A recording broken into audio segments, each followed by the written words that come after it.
Hello दोस्तों, एक बार आप सभी लोगों का पुनः हमारे यूट्यूब चैनल में स्वागत है। दोस्तों, हम लोग यूपी-पीजीटी 2000 के केमिस्ट्री का क्वेश्चन पेपर कर रहे हैं, जिसमें हम लोग 3 पार्ट देख चुके हैं छोटे-छोटे। हम लोग नेक्स्ट पार्ट को देखेंगे, ठीक है? चलिए शुरू किया जाए। 1 सेकंड। हाँ, ये आपका फर्स्ट क्वेश्चन है। यानी कि जो हम लोग कर चुके थे जितना, वहाँ से आगे है, यानी ये क्वेश्चन नंबर 6 होगा। Compound which does not react with sodium is option है आपका C2H5OH, option B CH3O CH3, option 3 is CH3COOH and option 4 is CH3CH2। अभी एक बात आप समझो, यहाँ पे सोडियम से रिएक्शन की बात आ रही है। सोडियम हो या पोटेशियम हो, अगर हम पर्टिकुलर सोडियम की बात करेंगे तो ये केवल उस हाइड्रोजन से रिएक्ट करेगा जो एक्टिव होगा। Means Na only react with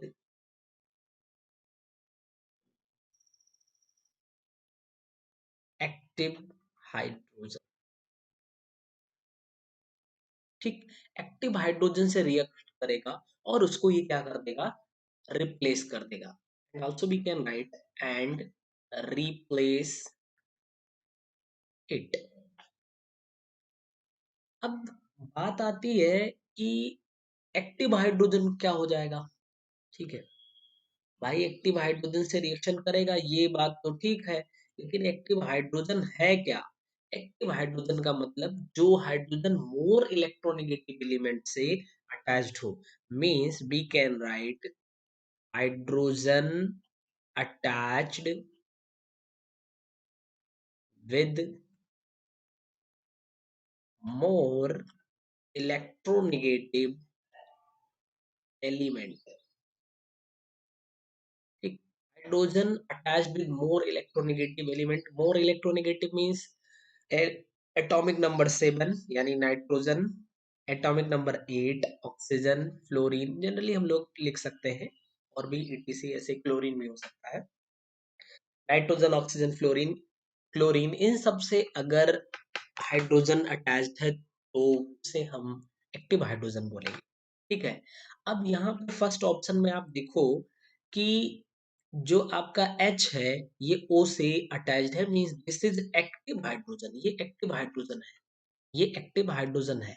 यहाँ पे आओ, HO से अटैच्ड है, ये भी एक्टिव हाइड्रोजन है, क्योंकि इसको आप देखोगे तो CH3 CH2 एंड OH है। यहाँ पे देखो हाइड्रोजन डायरेक्टली O से अटैच्ड है। इसमें आओगे CH3C डबल बॉन्ड से O and single bond OH। Also this hydrogen is attached with oxygen, means more electronegative element। में आओ देखो, यहाँ भी आपका हाइड्रोजन O से अटैच्ड है, मींस ऑप्शन ए में देखो, means ethyl alcohol acetic acid, and also this is the ethyl alcohol, यानी option first and option fourth आपका सेम है। इसमें जो हाइड्रोजन है वो ऑक्सीजन से अटैच्ड है, मींस ये एक्टिव हाइड्रोजन होगा। In case of second oxygen, O is directly attached to carbon. ठीक, ये जो O है ये हाइड्रोजन से अटैच नहीं है, तो सोडियम भाई तो किसको रिप्लेस करेगा, हाइड्रोजन को रिप्लेस करेगा। ठीक, तो अब यहाँ पे आपका क्वेश्चन क्या था, compound which does not react with sodium. Option आपका क्या हो जाएगा, सेकंड, यानी कि डाई एथिल ईथर। रिएक्शन को अगर हम लोग देखें तो जैसे देखिए C2H5OH है, ये अगर सोडियम से रिएक्शन करेगा तो क्या होगा, सोडियम इस एक्टिव हाइड्रोजन को रिप्लेस कर देगा और ये H2 के फॉर्म में हट जाएगा यहाँ से, एंड C2H5ONA। इसको आप बैलेंस कर सकते हो, ये हो जाएगा सोडियम एथॉक्साइड। ठीक है, ऐसे ही नेक्स्ट था आपका CH3COOH। when it react with sodium, and after the elimination of hydrogen gas we get CH3COONA, means sodium acetate। Fine, in case of CH3OCH3, अगर हम Na से रिएक्शन कराएंगे तो हमें फिर नो रिएक्शन मिल जाएगा। ठीक है। और यहाँ पे आप देखो कि ये आपका ऑप्शन 1 एंड ऑप्शन 4 सेम था, इसलिए हमने यहाँ पे केवल ऑप्शन ए और सी के और बी के ही ऑप्शन को रिएक्शन के फॉर्मेट में लिखा है। तो आई होप कि ये क्वेश्चन आपको अच्छे से समझ आ। क्वेश्चन पे चलते हैं। Question number 7, which one of the following does not observe the anti-Markovnikov's addition of HBr?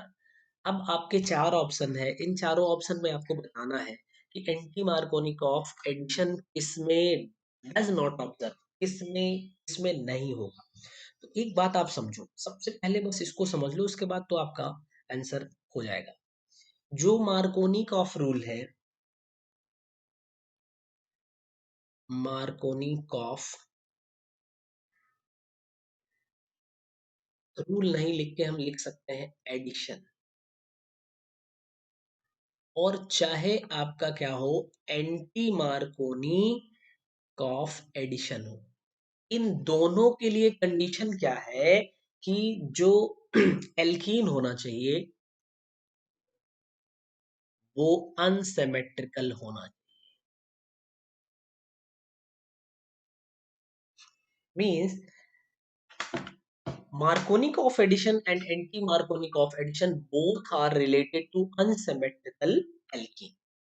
ठीक, आप अगर ये बात समझ लिए, आपको यहाँ पे प्रोडक्ट नहीं बताना है कि क्या प्रोडक्ट होगा, वो तो अलग की बात हो गई। बस खाली इतनी बात आप जानो। अभी देखो ब्यूट टू इन लिखा है, means option A can be written as but two ene, यानी CH3 CH double bond CH single bond CH3, ये आपका ब्यूट टू इन हो जाएगा। ऑप्शन 2 पे देखेंगे तो ब्यूट वन इन, यानी CH double bond CH CH2 CH3, and option third is pent two ene CH3 CH double bond CH single bond CH2 and CH3. Option 4 is propene. So CH double bond CH single bond CH, ये आपका propane हो जाएगा। अभी आप ध्यान से देखो, option first में, ये ऑप्शन फर्स्ट आपका CH3 लिखा हुआ है, अगर इस H को यहाँ से हटाए, यहाँ पे कर दें H, एंड इस H को भी यहाँ पे कर दें, then we get symmetrical alkene। ये आपका symmetrical alkene हो जाएगा। इसमें देखो डबल बॉन्ड के दोनों साइड में, यहाँ पे CH2 लिखना चाहिए, डबल बॉन्ड के दोनों साइड में चीजें यहाँ पे इक्वल है तो सिमेट्रिकल है, यहाँ पे नहीं है, ये सिमेट्रिकल नहीं है, means this is unsymmetrical. Also this is, यहाँ CH3 है और H है, यहाँ पे H है and CH2 CH3, this is unsymmetrical. In fourth option here CH2 means की H है दोनों साइड में, और इधर आपका एक साइड में H हो जाएगा, दूसरे साइड में CH3 हो जाएगा, दिस इज अनसिमेट्रिकल। ये option first is symmetrical while option second third and fourth is unsymmetrical alkene. और आपको पूछा है does not observe in anti Markovnikov rule, आपका सिमेट्रिकल एल्कीन के लिए एप्लीकेबल नहीं होगा। That's why the correct answer should be option number due to in में एंटी मार्कोनिकॉफ रूल के अकॉर्डिंग एडिशन नहीं होगा। फाइन, चलिए नेक्स्ट क्वेश्चन पे चलेंगे।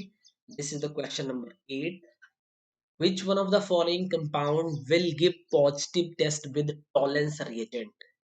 नीचे चार ऑप्शन गिवन है, उसमें से आपको बताना है कौन सा कंपाउंड है जो टॉलन टेस्ट देगा।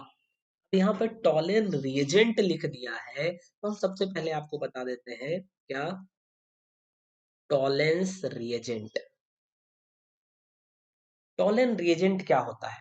टॉलन रिएजेंट जनरली आप कहते हो ammoniacal silver solution, I am sorry, ammoniacal solution of silver nitrate, माने कि AgNO3 whole twice and OH, इस टाइप का आप कुछ लिखते हो, ठीक है। और वैसे लिखते हो अमोनिकल सॉल्यूशन ऑफ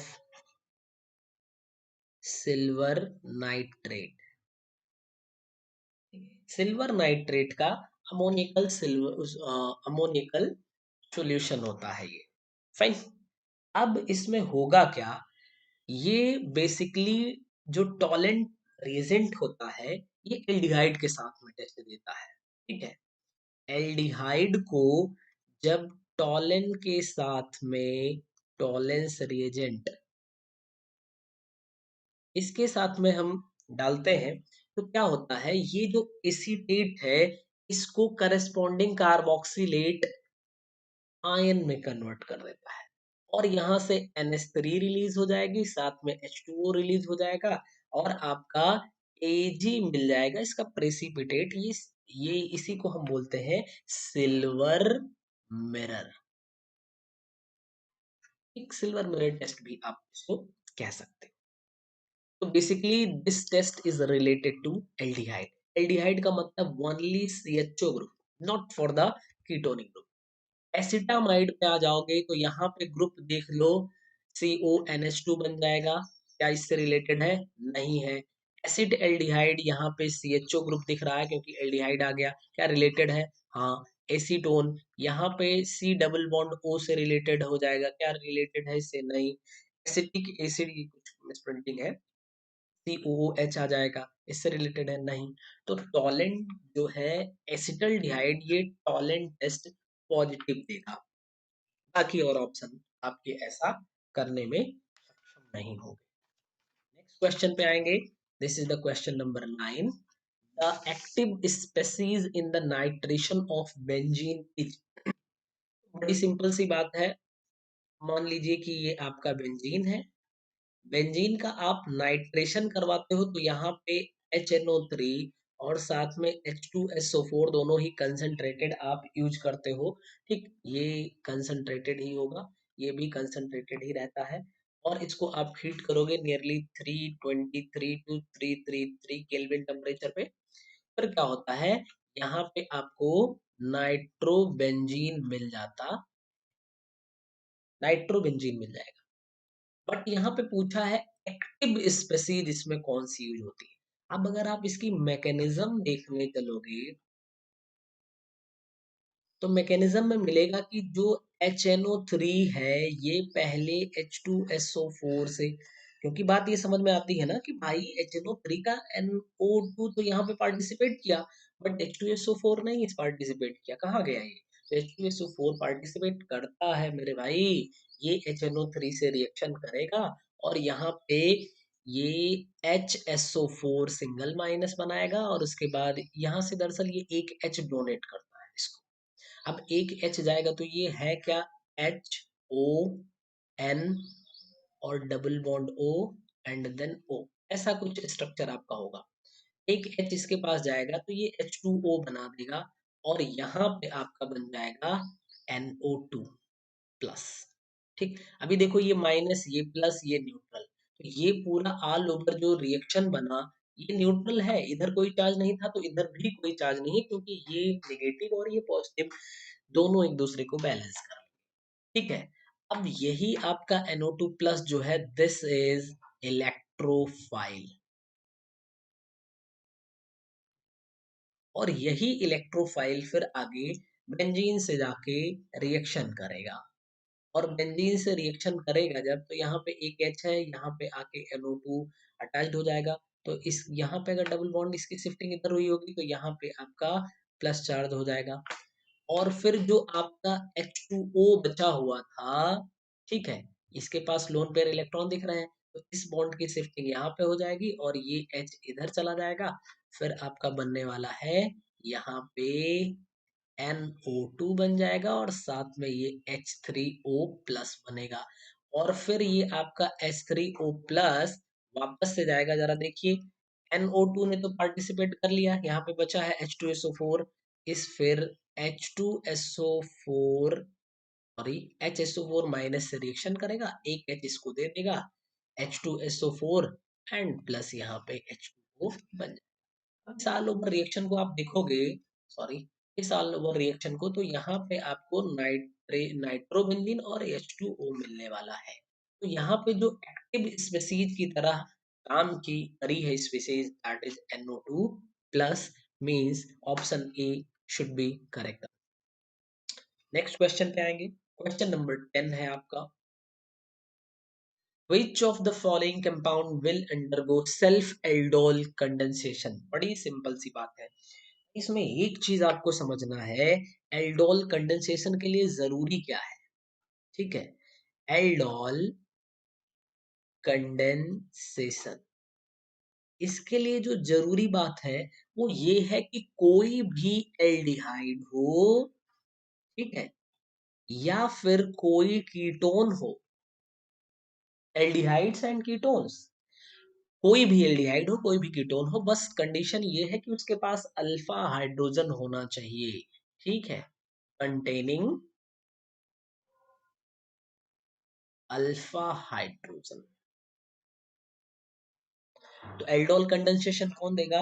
जिस भी एल्डिहाइड या कीटोन के पास अल्फा हाइड्रोजन प्रेजेंट होगा वो एल्डोल कंडेंसेशन देगा। अच्छा, यहीं से रिलेटेड तुरंत एक बात और है कि जहां पे अल्फा हाइड्रोजन, जिस भी एल्डिहाइड या कीटोन के पास अल्फा हाइड्रोजन अब्सेंट होगा, ठीक है, वो क्या करेगा? वो कैनिजारो रिएक्शन देगा। ठीक है, वो कैनिजारो रिएक्शन दे देगा। तो अभी आप आओ भाई, अब बात आती है कि अल्फा हाइड्रोजन क्या है। तो कोई भी फंक्शनल ग्रुप हो, यहाँ पे क्या हो? फंक्शनल ग्रुप हो, फंक्शनल ग्रुप से डायरेक्टली अटैच जो कार्बन होगा इसको अल्फा कार्बन कहते हैं, सेकेंड कार्बन को बीटा कार्बन कहते हैं, थर्ड कार्बन को गामा कार्बन कहते हैं। तो जो अल्फा पोजीशन वाला कार्बन है, इस कार्बन से जो हाइड्रोजन अटैच्ड होगा इसको आप अल्फा हाइड्रोजन। ठीक है, आप फर्स्ट ऑप्शन में आओ। यहाँ पे आपको बेंजीन दिख रही है ऐसे कुछ,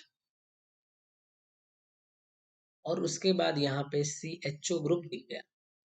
ठीक, अब यहाँ पे बेंजीन जब देखोगे तो ये और फिर ये और ऐसा कुछ बनेगा। ठीक, यानी कि यहाँ पे एक कार्बन अगर बनाओ तो इसमें कोई हाइड्रोजन ही नहीं है, अल्फा हाइड्रोजन है ही नहीं, जो अल्फा कार्बन है उस पे हाइड्रोजन नहीं है, तो ये एल्डोल कंडेंसेशन नहीं देगा। में आओगे तो CH3 करोगे, CH2 करोगे, देन CHO करोगे। CHO फंक्शनल ग्रुप है, यहाँ पे देखो दो अल्फा हाइड्रोजन है, यानी कि ये आपका एल्डोल कंडेंसेशन देगा। यहाँ पे फिर से आ जाओ। ठीक, आई होप कि अब आपको समझ में आ गया होगा कि क्या कहना चाह रहे हैं। में आपका ऑप्शन सेकंड हो जाएगा। ठीक है, तो अल्फा हाइड्रोजन जिसके पास होगा, जिस एल्डिहाइड या कीटोन के पास में, वो क्या करेगा? वो आपका एल्डोल कंडेंसेशन रिएक्शन देगा।